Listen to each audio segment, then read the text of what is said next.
I've got a little bit of a story. It's been several years since it happened, but it definitely taught me a lot about who to trust and who not to trust. Yeah. I was... Mm-hmm. No, I was... no, I was just saying, I was just like kind of saying, yeah. Sorry, yeah, I didn't have anything to say. I was just... yeah. So I was living in Utah, of all things, and met the man of my dreams. He was 14 years older than I was, and it was a big rush to get married because we had an opportunity to come to Oregon to work in a job that we needed to be married to working with homeless and abused women.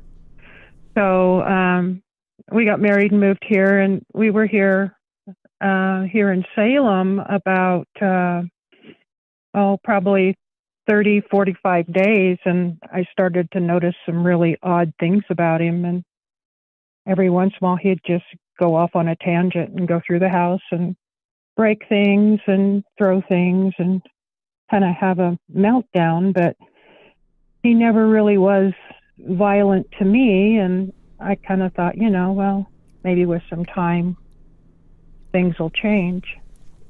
But it came down to one day, I had come home from work, and my daughter had forgot her homework at school. So he had made her go back to school to get her homework. And when I got home, he had a meltdown and went through the house and broke up everything. And then he took his pet parakeet and fed it to the neighbor's cat, and then took off in my car. And I was afraid that he was going to do suicide by cop, so I notified the police, and the police told me, if I heard from him, let him know. And what was he upset about? What was going on? I mean, why was he doing this? He just did this. This was part of his instability. This was just how he was. So when you say suicide by cop, you just think he was gonna? Yeah. Huh. Weird. Oh, he had a gun. He had a handgun on him, and I think he would have come across an officer and pulled the gun on him. I really do. But anyway, so the officer told me, just don't worry about it. And then a little bit while later, he called me and he says, come get me. Well, we had just moved to Salem, so I didn't know where Albany was. So I went to Albany. He told me how to get there. And when I got there, he wasn't there. And come to find out, the police had picked him up. And when they picked him up, he told him, he says, well, I'm glad you picked me up because I was going to shoot her, leave her in the parking lot, and take her car and leave. So we went through 3 days of the state hospital, and then this happened over and over. He'd leave and he'd come back, and he'd leave and he'd come back. So finally, I finally got rid of him. And in going through all my paperwork, I had found where he had written my obituary and had just all kinds. He called my place of employment and told them that he had tested positive for HIV and I needed to go get tested, which then cost me my job. But the thing that was really the most interesting part of this was the effect it had on me, because for the longest time I just kind of thought, well, we can fix him. We can fix him. He was finally diagnosed as paranoid schizophrenic, manic depressive self-mutilator. So wow. He had a whole package full of things. Jeez. And I still had the belief that he could be fixed. And due to his behavior around my daughter, I had sent my daughter to her dad. And he one day and I'd always never ever got nose to nose with him. He always told me, if you ever get in my face, I'll kill you. And so he had been telling me for months, because we were together 2 years, been telling me for months that my daughter would disappear and I'd never know where she was. We would never find her body. She would just be gone. There would be no way to find her. And so I sent her to her dad's, and one night he had pushed me to the point where I just wasn't pushable anymore. And I got face to face with him, and he ended up hitting me, and then he left. And when I realized that I was really, really in trouble was when I realized I was disappointed that he didn't kill me. Wow. And it took me a long time to get there, but it is really a rude awakening when you're so enmeshed into a situation that you're disappointed that someone didn't kill you after they promised you they would. Wow. So after that, I got away from him and have not looked back 1 minute. Have you ever looked him up since then and see what's going on? I have kept track of him. So I know where he's been and I know where he's at. I mean, he must be a criminal of some sort, right? Or has he avoided that? He's avoided that, of all things. Wow. It's been really interesting that he has. And when the police, I'll tell you, when the police came out to my house about the third time I called them, I had one really, really nice officer. And he says to me, "Do you own a gun?" And I said, "Yeah." And he says, "Are you afraid to use it?" And I said, "No." He says, "Just make sure he's inside the door and make sure he can't talk." Wow. And he says, we'll take care of him from there. And, so I knew I was in trouble. I just didn't know how to get out of it. I really had no clue on how to get out of it. And I did not get the support from my counselor, from the police, from crisis centers, from suicide hotline. I just was not getting anywhere with any of these people. And so, like I say, when it finally came to the realization that it was going, I was disappointed that he didn't go ahead and do what he told me he was going to do. I mean, he had written my obituary. He had made all of these arrangements. He had, had all of my family's phone numbers at his fingertips. And I thought, doggone it, you didn't do what you told me you were going to do. So It's just kind of an interesting thing. And I just, if somebody's in this situation, don't wait for someone else to say, oh, maybe you should do something. It starts with you, and once you get the ball rolling, it gets a whole lot easier. But that first step is the scariest thing on the face of the earth. Yeah. Because you get told all this stuff. What made you feel like you were, what made you, I mean, I know that's kind of how it works, but you kept thinking you could fix him. So even after some of these really horrible things he was doing, you just kept trying to fix him over and over and over again, right? Like you stayed with him. Yeah. Tried to fix him over and over again. And he hadn't tried to fix him with help with counselors and everything. He hadn't physically hurt you, so maybe that's why you kept trying, right? Well, he until the night he did.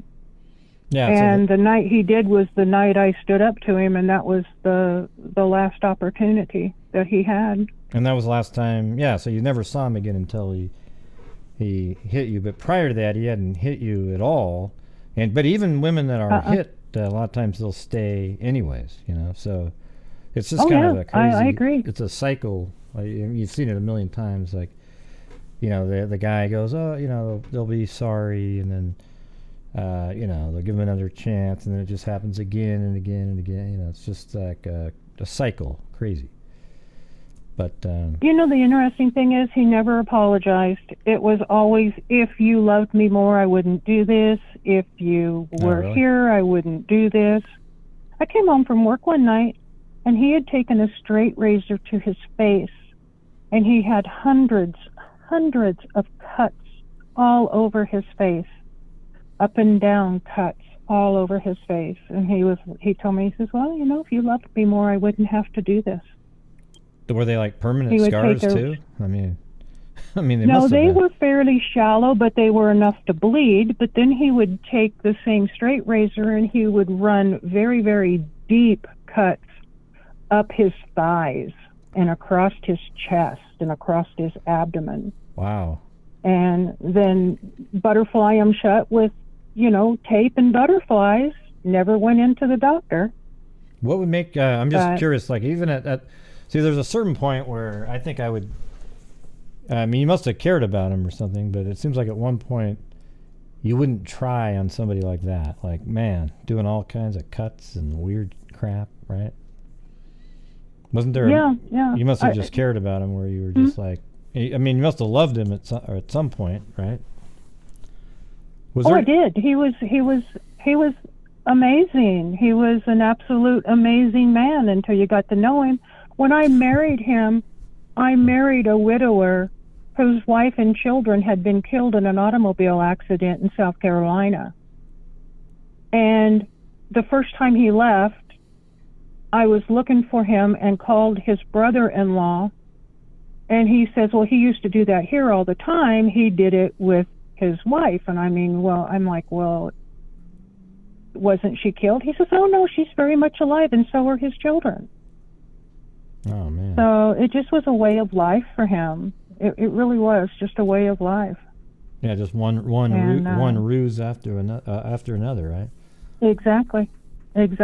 And the breaking point was not anything he ever did to me, but there was abuse to my daughter, and that was the breaking point. You know, I don't know that I would have ever gotten out of it on my own for myself, but when it came to my child, I'm like, you know what? Enough's enough. It's done. So even after he hit you, you stayed around for a little bit of time? Oh, yeah. And then there was a... Yep. But that was his last chance, is what you were saying when he hit you, right? That was his last chance, yeah. And then came out that he had abused my daughter, and that was where I said, you know, this isn't going to go on any further. But like I say, if it had been just for me, and I know a lot of people that have been in this situation, if it had been just me, I probably wouldn't have stopped when I stopped. But because it involved, you know, my kid, it's a whole different matter.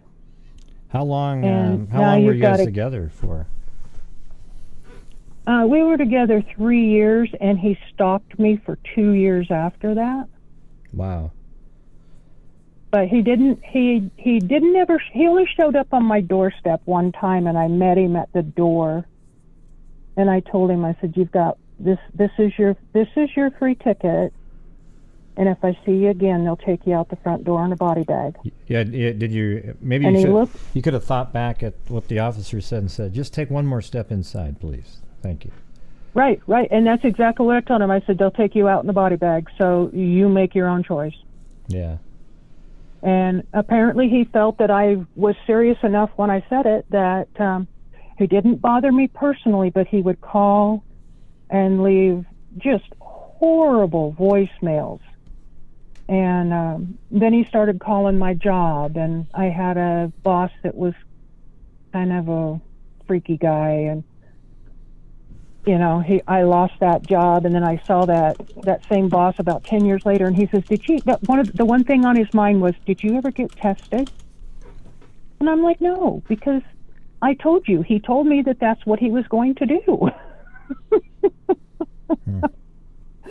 So, yeah, there's some real winners out there, but, you know, if I had, you know, hindsight's always 20/20, and the first time there was the go through the house and tear everything up, and the first time he disappeared, I should have changed my phone number and moved.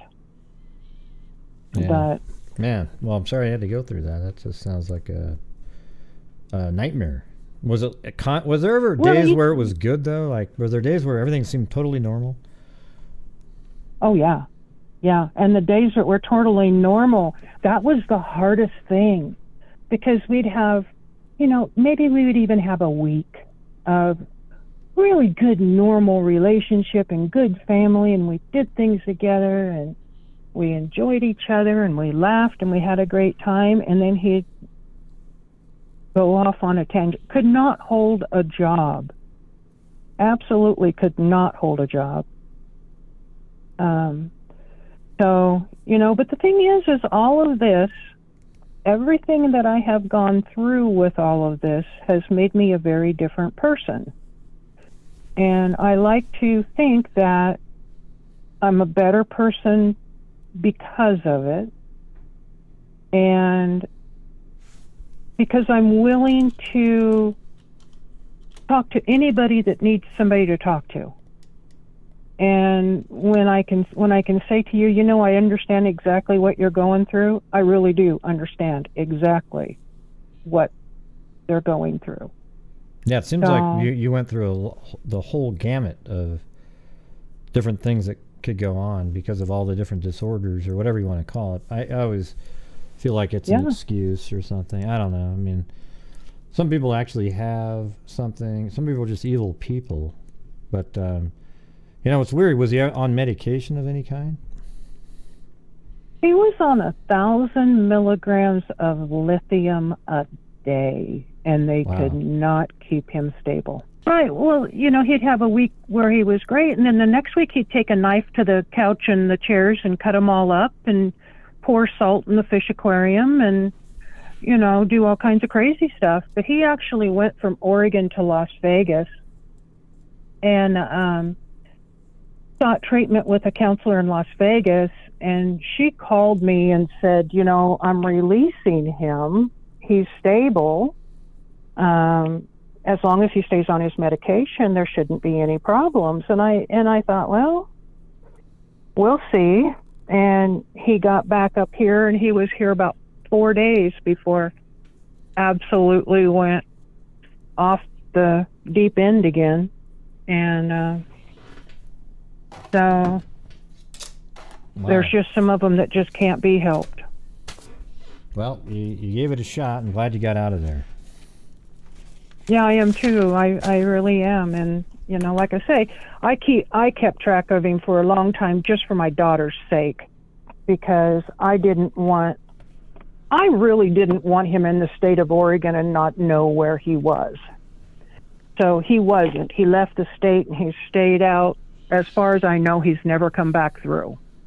Well, I live in Oregon too, so there you go. I live right up the way from you on 205. Oh yeah. Yeah, I'm Clackamas. Oh, okay, cool.